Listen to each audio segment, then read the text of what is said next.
सतयुग में कलयुग में यही अंतर है। सतयुग त्रेता द्वापर में ठाकुर जी को देह रूप धारण करके आना पड़ता है, चिन्मय रूप धारण करके आना पड़ता है और राक्षसों का वध करना पड़ता है। लेकिन उसके पीछे कारण यह कि सतयुग त्रेता द्वापर में राक्षसों की संख्या इतनी ज्यादा नहीं होती है, इसलिए ठाकुर जी एक रूप धारण करके आते हैं और उस राक्षस का वध करते हैं। पर कलयुग में राक्षसों की संख्या असंख्य है। रावण जैसे स्वभाव वाले, कंस जैसे स्वभाव वाले, कुंभकर्ण जैसे स्वभाव वाले, ये जितने भी राक्षसों के मैं नाम लूं, इन सबके स्वभाव वाले अनेक लोग हर शहर में मिल जाएंगे आपको आज की तारीख में। उस जमाने में तो एक ही रावण था, आज अनेक हैं। उस जमाने में एक ही कंस था, आज अनेक हैं। उस जमाने में एक ही शकुनी था, आज अनेक हैं।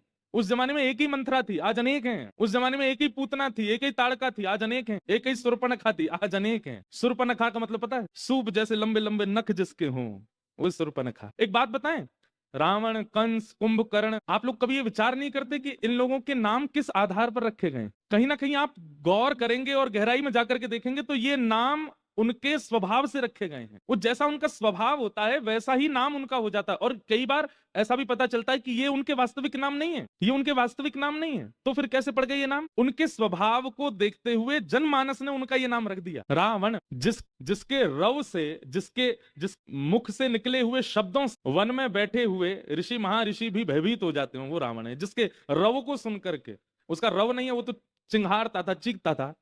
उसका दूसरा नाम क्या? दशानन, 10 मुख जिसके पास, वो दशानन। तो कहीं ना कहीं इनके स्वभाव। अब हिरण्यकश्यप, उसका नाम हिरण्यकश्यप क्यों? हिरण्य कहते हैं स्वर्ण को, स्वर्ण की जो तकिया लगाता, मतलब इतना बड़ा भोगी है। लोग तो सोना गले में पहनते हैं, हाथ में पहनते हैं, पैरों में पहनते हैं, कानों में, वो तकिया ही सोने की लगाता है।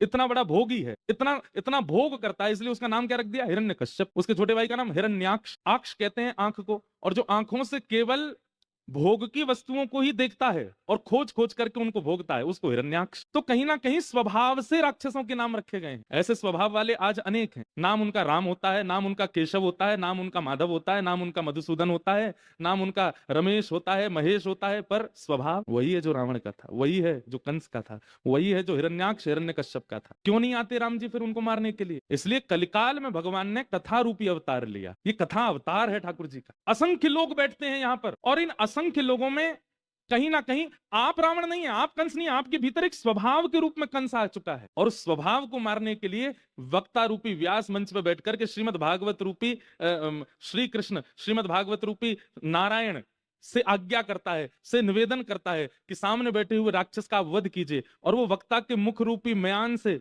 एक बाण